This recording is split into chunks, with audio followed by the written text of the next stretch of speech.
परात्मानमेकं जगद्बीजमाद्यम्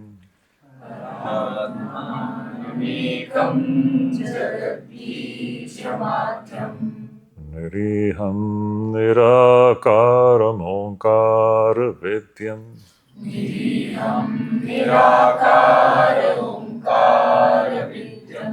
यतो जायते पाल्यते येन विश्वम्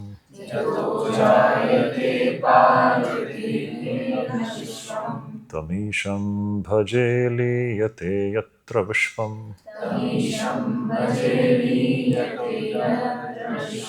सहना भवतु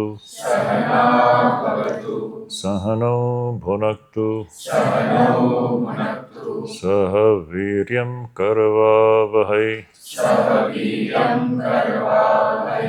तेजस्विनावधीतमस्तु मा विद्विषावहै। ॐ शान्ति शान्ति शान्तिः।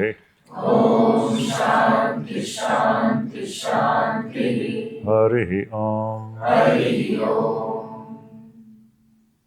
तो हमने जो डिस्कस किया उससे संबंधित कोई प्रश्न हो तो आप पूछे, तो आप पूछो। हाँ, मेरा क्वेश्चन था ना, डाउटिंग एनीथिंग। हाँ, फिर जीवों पर दया करने वाले हम कौन होते हैं? हाँ, फिर भी सेवा ना। हाँ, हाँ, वो बात इस विषय को हम बाद में उठाएंगे। मैंने कहा ना, दया जो है वो उनका प्रश्न था टू हेल्प अदर्स, ये उसी से संबंधित है। इसको हम लोग बाद में रखते हैं, अभी नहीं। पहले हम सत्य तक पहुंचे, तभी वो ज्यादा और स्पष्ट होगा। तो इसको अभी ना उठाएं। ये दया जो है, the need to help others, I want to discuss that point, but you have to Achyut ना, Achyut, you just remind me about this question later, but not now. You were asking something? Sir, Swami ji, जैसे हम बात करते हैं smartness की, तो जब हम डे टू डे लाइफ में जब वेरियस लोगों से इंटरेक्ट करते हैं, फॉर एन एग्जांपल जब मुझे यहाँ पे आने के लिए लीव लेना था अपने ऑफिस में, तो एक था कि शायद मेरे को बोलेंगे कि रिज़ाइन कर दो या फिर पैसे मत लो ऐसा छुट्टी के लिए। तो वो तो एक थॉट आता है कि जब मुझे पता है कि मेरे साथ गलत हो सकता है, जबकि मेरे पास सारे राइट मीन से ही मैं फॉलो कर रही हूँ, लेकिन उसमें एक होता है कि आप क्या चूज करते हैं। Though I told them the exact reason. Initially they said कि अनपेड लीव ले लो, बट आई कन्विंस देम। वो अच्छा हो गया। लेकिन ऐसे छोटे बहुत सारे डे टू डे लाइफ में ऐसे हर एक छोटे चीजों पे यू गेट टू ऑप्शंस। आप जानते हो कि आप सही करोगे, ऐसे बात करोगे तो गलत हो सकता है, पर तो ऐसे कैसे? देखो गार्गी, इसमें मैं यही कहूँगा, ये जो शंकराचार्य जी का जो शब्द था ना कि मोक्षस्य कांक्षा यदि वै तवास्ति, ये बड़ा इंपॉर्टेंट सेंटेंस है।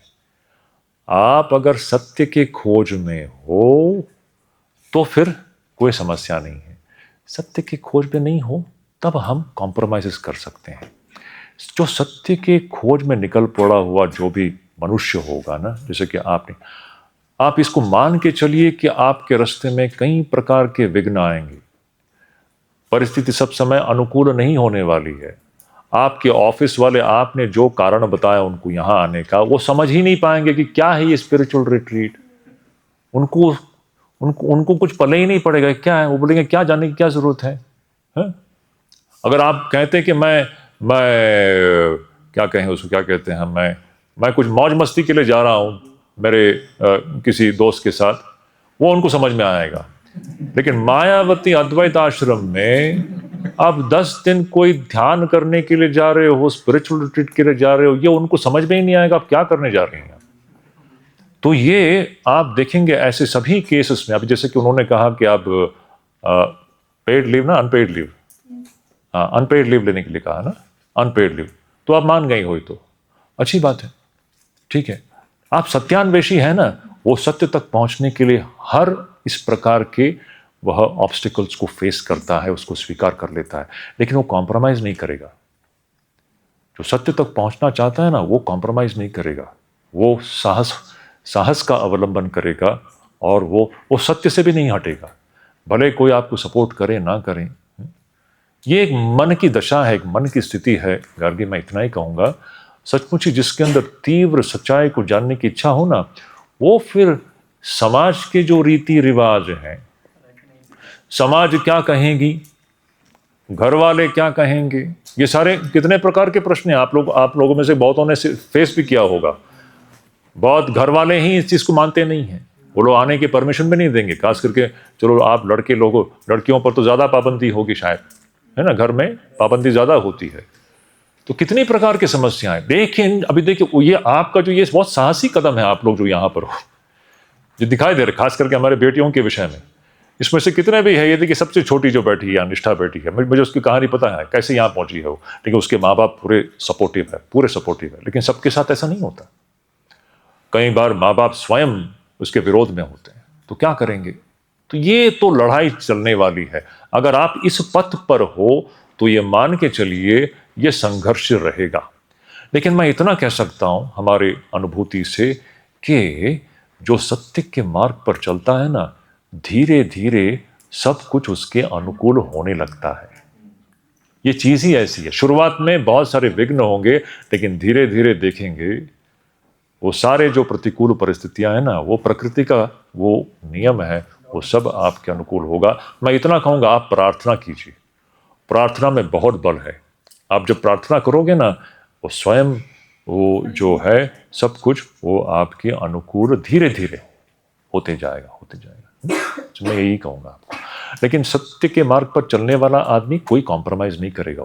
वो इसकी परवाह नहीं करेगा कि लोग क्या कहते हैं। अपने साथ गलत भी होने देगा। गलत मतलब किस प्रकार का? मतलब कुछ आपका ऑफिस में आपको पेमेंट नहीं मिला, ये सब चीजें? नहीं, वो तो हमारा कर्म था जो हम निजी जीवन में करते आ रहे थे। अपने लिए हम वहाँ पे ट्रूथफुल ऑनेस्टली करते आ रहे थे। राइट मीन से हम छुट्टी के हाँ, बिल्कुल। हाँ, तो अगर हमको पता है कि वो तो गलत कर रहे तो होने देते। I was prepared. Yes, actually, see, you know what is Gargi? It's a priority. It's a matter of priority. Now, वो जो गलत है, कुछ नुकसान आपका हो रहा है, because your priority is this, ना? मैं आपसे पूछता हूँ, आपको अगर बहुत भूख लगी है, आपने 4 दिन से खाना नहीं खाया, आपका टॉप मोस्ट प्रायोरिटी क्या होगा? है ना? आप दूसरे किसी चीज की परवाह करेंगे क्या? आप 4 दिन से सचमुच, थोड़ा कल्पना कीजिए, सचमुच ही 4 दिन से आप कुछ भी खाए नहीं हो, आपकी परिस्थिति क्या होगी? थोड़ा सा कल्पना कीजिए। जो 4 दिन बहुत ज्यादा है, 1.5 दिन रख लीजिए, चलो 1.5 दिन कुछ कारणवश आप सवेरे से कुछ खाए नहीं हो। ऐसे परिस्थिति में आपके लिए टॉप मोस्ट प्रायोरिटी क्या होगी? सिनेमा देखना, शॉपिंग मॉल में जाना, क्या होगी? उसी प्रकार है, जब यह आग लगती है ना, जो इस बंधन से बाहर निकलना चाहता है ना, उसके लिए उसी प्रकार होता है। वो फिर इस बात की परवाह नहीं करेगा कि दूसरे क्या कहते हैं, मेरा कुछ सांसारिक कुछ नुकसान हो रहा है, उस किसी भी चीज की परवाह नहीं करेगा। वो सीधे इस मार्ग पर आगे बढ़ेगा। So it's a question of priority. So from the priority standpoint, these losses won't matter. You understand? From the priority standpoint, these small, petty, material losses, he would not even look at it. हो सकता है आपका 1 महीने का salary उसने काट दिया, क्योंकि आपका तो प्रायोरिटी कुछ और ही है ना। He won't even look at it. You understand? तो ये उसकी मानसिकता होती है। कोई भी ऐसे सत्यान्वेषी जो होता है ना, उसकी मानसिकता इस प्रकार की होती है। वो फिर आगे पीछे देखेगा नहीं, घर वाले क्या कहते हैं या समाज क्या कहते हैं। आपके मित्र, आपके दोस्त लोग आप पे हंसी मुड़ाएंगे। आप लोग, मैं अच्छी तरह से जानता हूं, आपके जो फ्रेंड्स हैं, आपके कॉलेज फ्रेंड्स बोल लीजिए, वो लोग बोलेंगे आप पागल हो गया है। कहाँ शिमला मनाली घूमने जाते हैं हम लोग, हैं? शिमला मनाली जाएंगे, मसूरी जाएंगे, थोड़ा दोस्तों के साथ पार्टी वार्टी करेंगे। ये कहाँ आश्रम में, जब आश्रम में 10 दिन क्या करोगे तुम लोग? अच्छा, 1-2 दिन भी हम समझ सकते हैं, 10 दिन आश्रम में क्या करोगे तुम?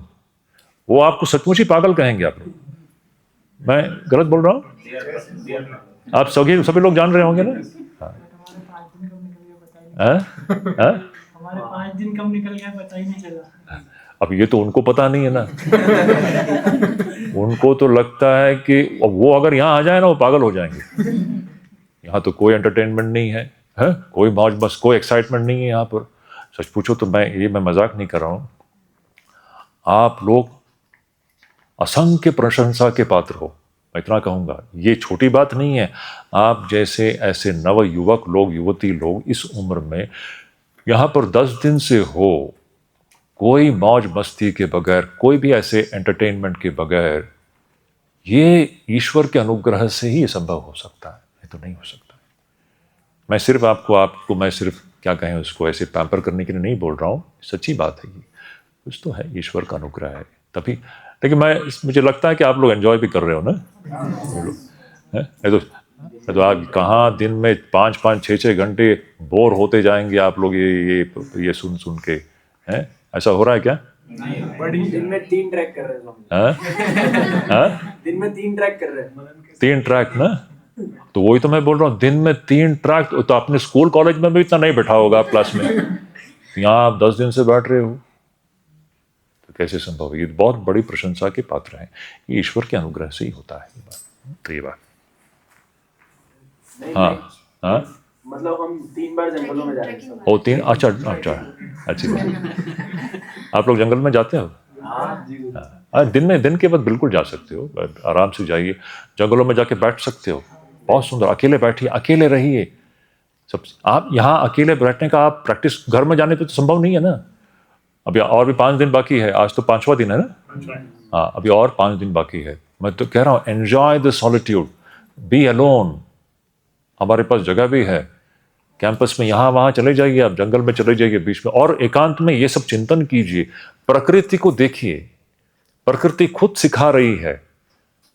विवेकी के लिए तो सब गुरु है, विवेक के लिए तो प्रकृति कह रही है आ मुझे पकड़, और वो हंसती है, क्योंकि तुम जब पकड़ने जाओगे तो कुछ भी हाथ में नहीं आएगा। ये हर पग पग पर आप देखोगे, आंख खोल करके देखो, इन जंगलों में जाकर के बैठो, जैसे कि प्रकृति है ना, ऐसे जैसे मजाक उड़ा रही है, आओ आओ मुझे पकड़ो, और तुम पकड़ने जाओगे तो देखोगे कुछ भी हाथ में नहीं आएगा, सब हाथ से छूट रहा है। ये ऐसा अद्भुत ये खेल चल रहा है। अभी हम लोग आगे बढ़ेंगे, हम लोग देखेंगे, हम लोग अभी गहराई तक हम लोग पहुंचे नहीं हैं, पहुंचने वाले हैं, तभी वहां पर ये सारे प्रश्नों का समाधान और भी स्पष्ट हो जाएगा। Yes Neel, you were saying something? Yes, it's actually just a very small observation. Swami ji जो बोल रहे थे about sleep, जो 8 घंटा बहुत enough होता है. This little device I only started wearing a few days ago. Like I came, the first day I was at the camp was the first night I wore it. और ये मेरा sleep को measure करती है.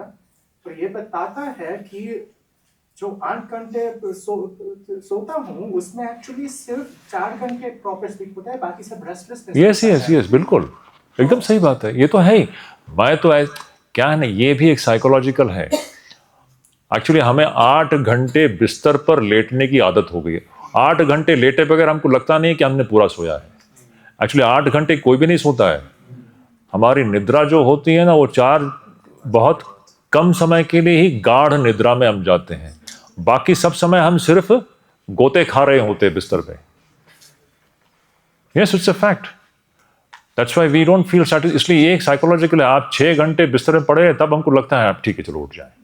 Actually आप उसके पहले भी उठ सकते हो। गाढ़ निद्रा जो है ना वो ज्यादा नहीं होता। बिल्कुल सही बात है। एक्चुअली योगियों के लिए 4-5 घंटे की निद्रा बहुत है। 4-5 घंटे, और खास करके मायावती में हमारा ये अनुभव है, यहाँ पर 4-5 घंटा बहुत है, पर्याप्त, उसी से पूरा हो जाता है। आपको और सोने की जरूरत नहीं पड़ती है। उठ करके फिर आप ये सब अभ्यास कर सकते हो। आप, मैं बाहर की बात कर रहा हूँ, संसार के आपके घरों में परिस्थिति अलग है, मैं समझ सकता हूँ, घरों की परिस्थिति अलग है। यहाँ इस प्रकार की परिस्थिति आपको घर में नहीं मिलने वाला आपको, तो वहाँ पर ठीक है आप 7-8 घंटे आप सो सकते हो, विश्राम थोड़ा कर सकते हो, और फिर कर सकते हो। यस, गोपाल, हाँ गोपाल पांडे बोलो। हाँ गोपाल पांडे, हाँ हिमांशु, अच्छा गोपाल पांडे तो ये हैं यहाँ पर, हिमांशु, हाँ यस। सो हम यहाँ पे स्ट्रेट फॉरवर्डनेस की बातें कर रहे हैं। हाँ, एंड श्री कृष्ण तो बचपन से बहुत स्ट्रेट फॉरवर्ड है। हाँ, तो वो रिजल्ट ओरिएंटेड है। प्रोसेस अगर ट्विस्ट करना पड़ रहा है तो दैट्स ओके। तो ये कैसे फिट होता है? देखिए, आपने जिसकी बात की ना, वो आप और हमारे तरह नहीं है। उसको हमारे साथ उसकी तुलना मत कीजिए। इसलिए एक कहावत है, पता है, श्री कृष्ण के उपदेश को फॉलो कीजिए और राम का अनुकरण कीजिए। कृष्ण के अनुकरण में मत पड़िए। अनुकरण मतलब Imitation. Don't try to be like Krishna. Krishna is a superhero kind of a figure. Amazing personality. We can't understand. See, he is a person who knows reality just like this. And the way he applies it in different situations, let us not try to do it. हम डूब जाएंगे। राम का अनुकरण कीजिए। राम का जो चरित्र जो है ना, वो अनुकरणीय है। कृष्ण के उपदेश को फॉलो कीजिए। राम को तो कोई उपदेश नहीं है ना, राम को तो हाँ अध्यात्म रामायण है या योग वशिष्ठ है, लेकिन उपदेश तो भगवान कृष्ण का है। आज उससे सुंदर उपदेश नहीं है, पूरे इतिहास में नहीं है। भगवत गीता हम जो कहते हैं ना, this is the all comprehensive philosophy of life. Nothing can be compared to. That's why I am requesting all of you to study Bhagavad Gita, most practical application. लेकिन उसके जीवन, उनकी जो जीवनी है ना, वो बड़ा कॉम्प्लेक्स है। उसको तो उस पर्सनालिटी को लाइए मत। बट सर्वसाधारण हमारा जो उपदेश जो ये है कि व्यक्ति को सरल होना चाहिए। आप रमण महर्षि को ले लीजिए, रामकृष्ण परमहंस को ले लीजिए, कोई भी विवेकानंद को ले लीजिए, सरलता होनी चाहिए, कोई चालाकी नहीं। चालाकी से एक्चुअली कुछ भी नहीं होता। चालाकी से सिर्फ हम क्या कहें, हो सकता है कुछ सांसारिक चीज़ें आप पा लें, लेकिन आध्यात्मिक उन्नति चालाकी से नहीं हो सकती, कभी नहीं हो सकती। Yes Achyut. So Guruji, today's evening Manam session. So before that we have discussed about the love thing, and also we have discussed about the animals kamzori, कैसे उसका फायदा उठाते हैं। So it took me to deep down to my own experiences. So whatever now in section we discussed about kindness and all these things. When I thought about love, most of the things are like a part of love. तो क्या होता है कि we all like it's not that we are not kind or not forgiveness. सब लोग we all did it. But I learned from my experiences and we also learned that उसका फायदा उठाते हैं। Like लोग उसका फायदा उठाते हैं। हाँ, ये तो होगा। And it is felt sometimes that in the back in the history, so we will take the decision that मैं कैसा नहीं करेंगे, क्योंकि we'll change because someone has done. And then I kind of remind every time myself that I learned a lesson in Hindi in my school. So there was a river and a Muni was taking bath and a Scorpio goes by and it just bites him. And he tries to save him like multiple times, but he still bites him and he saves it. So it was like, but कभी-कभी ऐसा नहीं होता ना, उस balance चले जाते हैं। मैं समझ रहा हूँ। We are just a human, मैं समझ रहा हूँ।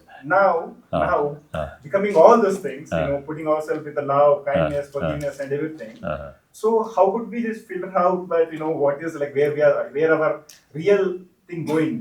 आश्रम चला रहे, इधर सब लोग खाने के आए तो like we can't see whether he's really angry or not. It depends, right? So how could we deal this thing? I'll come to that point towards the end, Achyut. Just wait. These are the many practical things. This also you noted down. Means, I'll tell you, all such saintly people have been exploited. Sri Ram had to go to Vanvas. Shri Krishna को तो चोर बोला गया। वो श्यामंत का जो है ना, वो चोर, तो उसको चोर बोला गया। रामकृष्ण परमहंस को तो पीटा गया। विवेकानंद को कितने प्रकार से उनके साथ छल हुआ है। तो ये आप मान के चलिए, ऐसा कभी मत सोचिए कि आप now this is a very one thing you should understand, the world will be like this. The world will exploit you or will exploit. I wouldn't say the exploitation may be a very strong word, but they will try to take advantage. They will take advantage. ये होने वाला है, because you are a simple person. But at the same time, now here you have to use your intelligence also. Actually, just wait. Let us first go to the main thing and then I will talk about it. I don't want to talk about it now because जब तक सत्य तक नहीं पहुंचते हैं ना, तब तक पूरा पिक्चर क्लियर नहीं होगा. Then actually everything falls in place. So Achyut ये भी तुम नोट करके, तुम्हारा पहला प्रश्न था कि to help others, that was one issue. ये दूसरा इशू है रिगार्डिंग गेटिंग एक्सप्लॉयटेड और people taking advantage of your simplicity. इसको भी लिख के रखो। I will discuss this towards the end, maybe last day or second last day. I will discuss all these things. Let us first go and touch the reality. वो है that make, फिर वहां से सब कुछ स्पष्ट दिखाई देगा। हम निचले स्तर से कुछ चीजें स्पष्ट नहीं दिखती है ना, आप इमारत के ऊपर पहुंचोगे तो वहां से सब कुछ अब साफ दिखाई देगा, सब कुछ क्लियर दिखाई देगा, कौन सा कहाँ है, कौन सा किस स्तर पर है, किसको कैसे हैंडल करना है। लेकिन नीचे खड़े होकर के कुछ भी स्पष्ट नहीं है। तो पहले हम अपने स्थान तक पहुंचे, वहां से देखोगे ये सारी चीजें जो है ना, it will fall in place, right place. So let us just wait for some time, नहीं तो वो ठीक नहीं होगा। बोलो। जैसा अपन ने डिस्कस करा कि आज का मेन विषय था कि हम सब बुलबुले हैं और सबको बुलबुले को हम इन सब के पीछे हम एक ही हैं। तो अभी तो हमारा ही क्लियर नहीं हुआ कि मैं ही जल हूँ, तो सब में बुलबुला देखना थोड़ा सा मुश्किल है। तो इसके लिए अभी से कैसी शुरुआत करें? एक सीढ़ी हम लोग अभी अगला सीढ़ी हम लोग अभी पैर रखने वाले हैं। कल हम लोग सूक्ष्म शरीर में प्रवेश कर रहे हैं, ये अगला सीढ़ी है। ये जो स्थूल शरीर जो था ना, ये स्थूल शरीर जो है वह पहला सीढ़ी था। अब दूसरा सीढ़ी हम लोग और भी थोड़ा भीतर जा रहे हैं, सूक्ष्म शरीर। फिर और भी हम भीतर जाएंगे, तब चित्र और भी स्पष्ट। अब थोड़ा तो स्पष्ट हो गया होगा पहले की तुलना में। पहले तो बिल्कुल ही गड़बड़ था, सब गोलमाल था। थोड़ा सा गोलमाल से हम लोग बाहर निकल गए हैं, थोड़ा सा है, आशा करते हैं थोड़ा सा और भी थोड़ा अंदर जाएंगे तो ये और भी स्पष्ट होगा। तो धीरे धीरे हम लोग जाएंगे तो देखिए स्पष्ट होगा। तो ठीक है, फिर हम लोग, और कोई प्रश्न है? एक अरे भाई तुमने प्रश्न ही नहीं, तुम्हारा क्या नाम है? ब्रजमोहन। बोलो। तो मैं ये पूछना चाह रहा हूँ कि जो बुद्धि है और विवेक है, इनका पर्याय प्रज्ञा है कि इनसे भिन्न है? नहीं, ये शब्दों के जाल में मत पड़िए।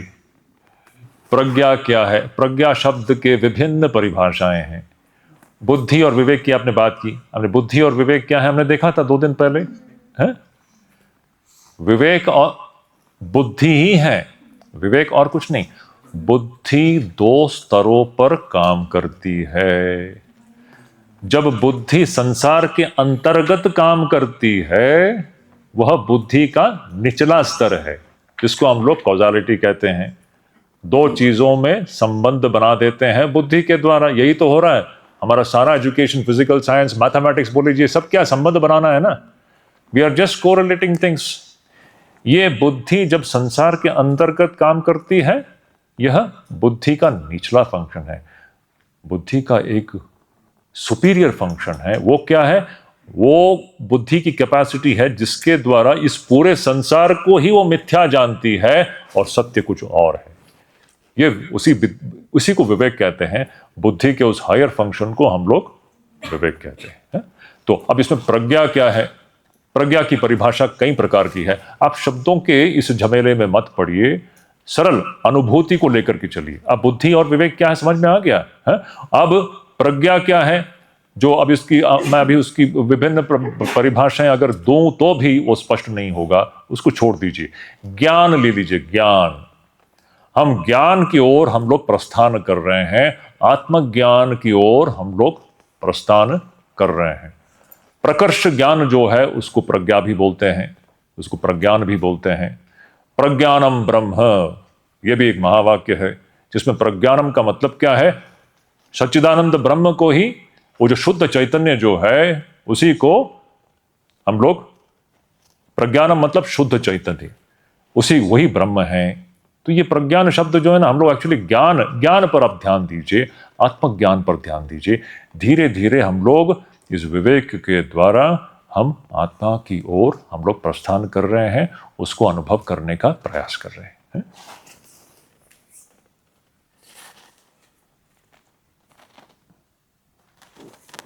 तो हम लोग यहीं पर रुक जाते हैं।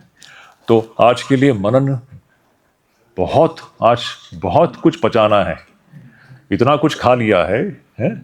बहुत कुछ पचाना है। विशेष करके कौन सा है वो? प्रेम और अटैचमेंट। वो बहुत ही इंपॉर्टेंट पॉइंट है, क्योंकि वहीं पर हम लोग भटक जाते हैं। खास करके आप लोगों का तो सारा जीवन पड़ा हुआ है, आपको इसका अंतर स्पष्ट होना जाना चाहिए। तो बहुत आप सोच के देखिए। और ये अटैचमेंट रूपी जो अदृश्य जो रस्सी है कैसे हमें बांध देती है, एक बुलबुले को दूसरे बुलबुले के साथ कैसे बांध देती है, और ये प्रेम की तरह दिखता है, ये प्रेम नहीं है। ये बहुत आप अपने जीवन में, अपने पारिवारिक, आप तो सब है ना, आपकी अनुभूतियां हैं, सब जगह पे आप अप्लाई करके देख लीजिए, आपको स्पष्ट दिखाई देगा ये प्रेम की तरह दिखता है, लेकिन ये हमें बांध रही है, हमें बांध कर रख रही है। ये प्रेम नहीं है। ये प्रेम सीमाहीन है, उसकी कोई सीमा नहीं है वो, और वो शरीर आधारित नहीं है, ना ही लिंग आधारित है। उसका शरीर और लिंग के साथ कोई लेना देना है ही नहीं। इस पर अच्छी तरह से आप मनन करके देखिए, ये बहुत महत्वपूर्ण है। तो हम लोग कल सवेरे चैंटिंग के लिए मिलते हैं।